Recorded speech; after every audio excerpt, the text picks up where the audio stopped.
Cut off नहीं rank चाहिए, cut off नहीं रैंक चाहिए, कट ऑफ नहीं रैंक चाहिए। ये एमजीएस का स्लोगन नहीं, आज के समय एनडीए का स्लोगन होके रह गया है। और सबको चाहिए रैंक, पर सारा रैंक लाते कैसे हैं? अरे एनडीए में टॉप करना है सर, हर यूट्यूब चैनल पर हमारे वीडियो, हर पेपर में हमारी फोटो हो, यह सपना तुम्हारा भी होगा, मुझे मालूम है, पर इसके पीछे की मेहनत कोई नहीं जानता। बात होती है वो फ्रेंड की, जहां दिखता है अब मैंने एनडीए टॉप किया, मैंने रैंक 1 लाया, मैं रैंक 2 लाया, रैंक 3 लाया। सक्सेस स्टोरी तुमने बहुत देख ली होंगी अब तक, और तुमने जान लिया होगा कि भैया ये टॉपर थे, इन्होंने ये किया, वो टॉपर थे, उन्होंने वो किया। सच बताऊं, मे भी ये ऑफेंड कर सकता है किसी को भी, पर मैं करे तो करे, मैं बोलूंगा जो टॉपर्स होते हैं ना, जब वो अपनी स्ट्रेटेजी बता रहे होते हैं तो ईमानदारी से बताऊं, वो सिर्फ और सिर्फ 10% बता रहे होते हैं जो उन्होंने किया। उसका जो उन्होंने वाकई में किया होता है, ऑनेस्टली बताऊं तो वो खुद भी नहीं जानते उन्होंने किस कदर मेहनत करी है। अगर ये जानना है तो उनके पीछे खड़े हुए उनके मेंटोर से पूछिए, वो बता पाएंगे, जिन्होंने उनकी जर्नी देखी है। कौन सी? 11वीं, 12वीं और एनडीए। जो ये पूरी जर्नी देखता है ना, उसको मालूम होता है कि इस बच्चे ने कैसे कैसे खुद को अप्स एंड डाउन्स, कैसे हाइज एंड लोज कैसे मैनेज किया, कब गिरा, कब उठा, कब उसने मॉक दिया, कब नंबर खराब आए, कब नंबर अच्छे आए, कैसे मूड स्विंग्स हुआ, कैसे खुद को उसने मोटिवेट किया। जब जहां सारे ग्लैमर उसको अट्रैक्ट कर रहे थे, इंस्टा, फेसबुक, ये सब, उसने उन सब को दरकिनार किया और काम किया। ये बातें एक टॉपर से ज्यादा उसके गुरु को पता होती है, और उसी बिहाफ पर मैं आज आपके बीच में आया हूं। अब आप कहोगे सर आपका स्टूडेंट रैंक 1 कहां आया? बिल्कुल सही बात है, मैं मानता हूं, और इसकी कसक आज भी दिल में है। भाई मेरा स्टूडेंट रैंक 1 नहीं लाया है, ये मैं एक्सेप्ट भी करता हूं। मैं खरीद नहीं पाता भाई, मतलब नहीं, मैं एक्सेप्ट करता हूं रैंक 1 एमजीएस से नहीं आया, फैक्ट है।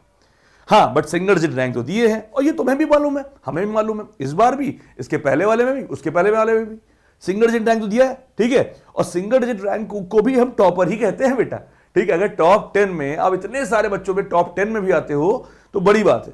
अब जब मैं उनकी जर्नी देखता हूं, अच्छा बहुत सारे बच्चे ऐसे थे जो ऑफलाइन के थे, जब मैं उनकी जर्नी देखता हूं तो लगता है यार इसने इस वक्त ये गलती की थी, इसने ये सही किया था।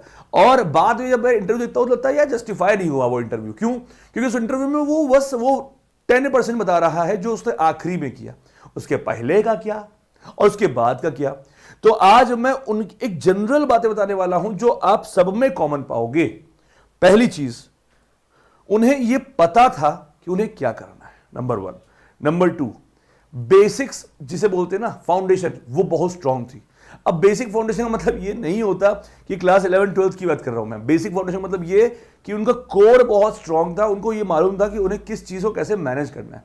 फॉर एग्जाम्पल, एक बच्चा था जिसकी रैंक 4 आई थी, ठीक है। उसका एक समय हाल ये था कि वो सही से अपनी बात बोल भी नहीं पाता था, पर यह बात उसे मालूम थी कि अगर मैं इस तरह बोलूंगा तो कभी नहीं हो पाएगा। तो उसने उस पर काम किया और उसको इंप्रूव किया। पहली पहचान क्या है सक्सेस की? आपको यह पता होना कि क्या आपको नहीं आता, तो यह उसको मालूम था। ऐसे एक बच्ची थी, उसकी शुरुआत से एक समस्या थी कि मैथमेटिक्स तो ठीक है, पर when it comes to GS और जीके वो लर्न नहीं कर पाती थी। पर उसको यह भी मालूम था कि अगर रैंक लानी है तो मुझे अपनी इस कमी को ओवरकम करना ही पड़ेगा। This is called basic foundation.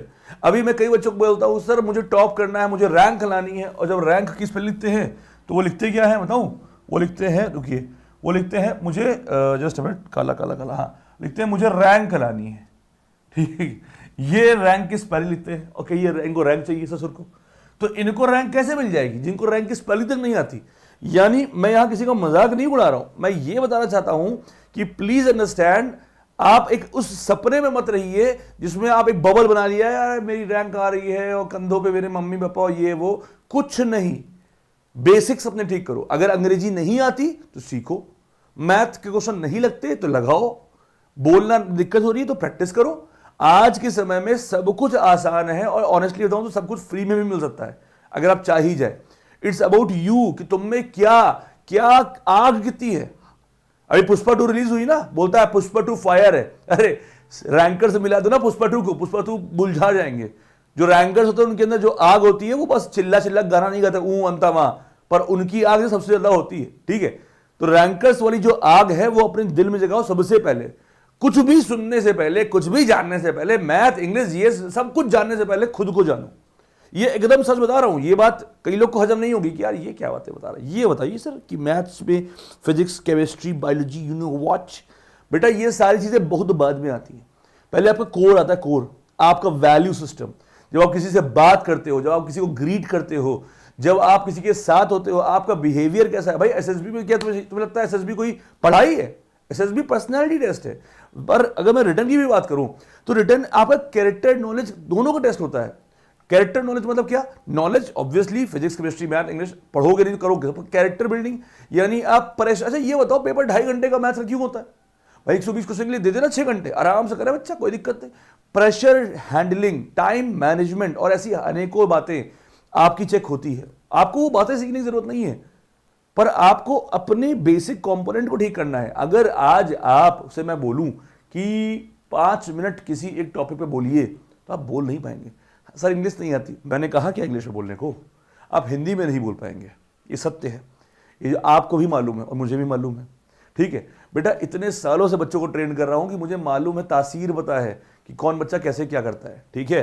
तो please understand, I do know very well कि आपकी कमियां क्या है और आपकी अच्छाइयां क्या है। उन दोनों को देखकर ही बात कर रहा हूं। तो सबसे पहले मेरा मानना है कि मैथ, इंग्लिश, फिजिक्स ये सब हो जाएगा।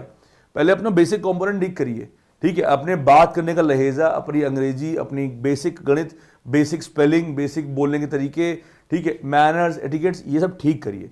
दूसरी बात, फिर आता है सब्जेक्ट के ऊपर। सब्जेक्ट के ऊपर भाई 3 चीजें हैं, किसी भी टॉपर कंटेंट सुन लेना। पहला, रेफरेंस बुक, यानी आपके पास एक रेफरेंस प्रॉपर असली वाली बुक होनी चाहिए। दूसरा, प्रीवियस ईयर क्वेश्चन, और तीसरा सिलेबस। ये 3 वेपन हैं, इनको अगर आपने काबू में रखा तो सब सही है। अगर आपके पास सिलेबस ही नहीं है, अगर आपके पास प्रीवियस ईयर क्वेश्चन ही नहीं है, तो you are good for nothing. इसीलिए हमारी ऐप में मैंने फ्री ऑफ कॉस्ट एनडीए का सिलेबस भी डलवा दिया है, प्रीवियस ईयर क्वेश्चन भी डलवा दिया है। अगर आप फ्री ऑफ कॉस्ट, कोई पैसा नहीं उसका, आप जाइए लीजिए आराम से। रेफरेंस बुक्स, उसके लिए मैंने बहुत सारा कंटेंट डाल रखा है, बहुत सारे वीडियोस ऐप में मेरे फ्री ऑफ सेक्शन है। इंग्लिश के वीडियोस बहुत सारे फ्री ऑफ सेक्शन कि बच्चा देखिए, फ्री ऑफ कॉस्ट, कोई पैसे नहीं बढ़ रहा है उसको, 1 रुपया नहीं बढ़ रहा उसका। अभी कुछ दिनों में मैं मॉक भी प्रोवाइड करने वाला हूँ फ्री ऑफ कॉस्ट। तो अगर आप चाहते हैं ना 1 भी रुपया खर्च किए बिना भी तैयारी तो हो सकती है, और यकीन मानो अच्छी हो सकती है।